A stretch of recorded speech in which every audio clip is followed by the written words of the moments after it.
How's it going, everyone? Today we're going to tackle one of the most misunderstood topics in the digital nomad and expat world, and that's self-employment tax. Believe it or not, many Americans working abroad as freelancers or business owners have no idea that they're supposed to be paying this.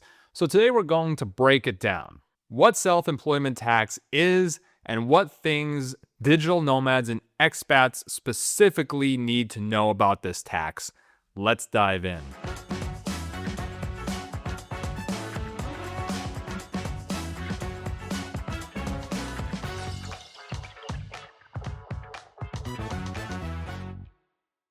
First things first, the basics. When you work as an employee in the US, your paycheck automatically gets FICA tax deducted from it. That's supposed to be for Medicare and Social Security. Your employer withholds 7.65% of your paycheck, and then they pay a matching 7.65% on your behalf. So the full contribution is 15.3% of your wages, but you only see half of that leave because your employer covers the other half. But of course, when you're self-employed or you're a freelancer, a consultant, an independent contractor, running your own business, whatever it is, there's no employer to do that for you. Hey, so guess what? That means you pay both sides of the tax yourself. Isn't that exciting? Now, the Social Security portion only applies to the first $176,100 of self-employment income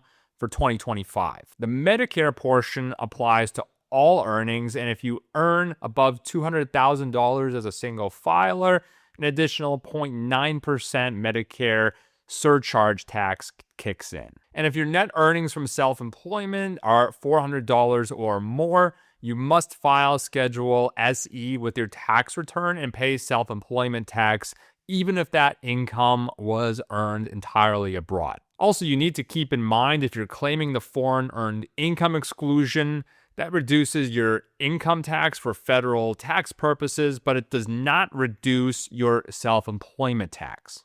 These are two completely separate obligations. A lot of people get that confused. Now, the good news is that the IRS does let you claim the employer half of the employment tax, 7.65%, as an adjustment. It doesn't reduce your self-employment tax directly, but it lowers your adjusted gross income.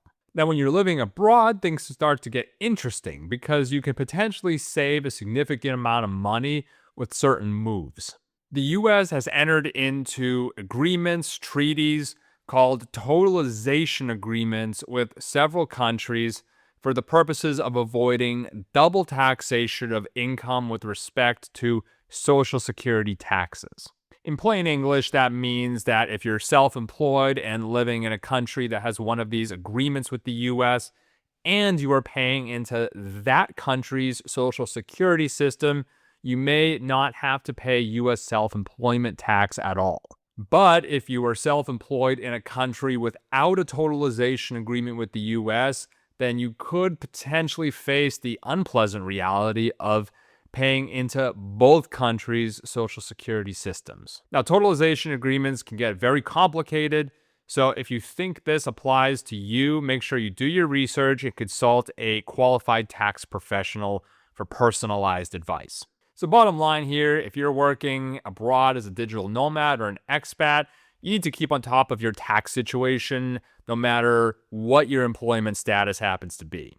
We have a whole playlist dedicated to helping you navigate this process and save money, so make sure you go check that out. That's it for today. If you enjoyed this video, make sure to hit that like button, subscribe to the channel. We're always putting out new content for nomads and expats. Make sure to get on our free weekly email list, Americans Abroad. It'll keep you up to speed with all the developments for this lifestyle. Thanks for watching, and we'll see you in the next video.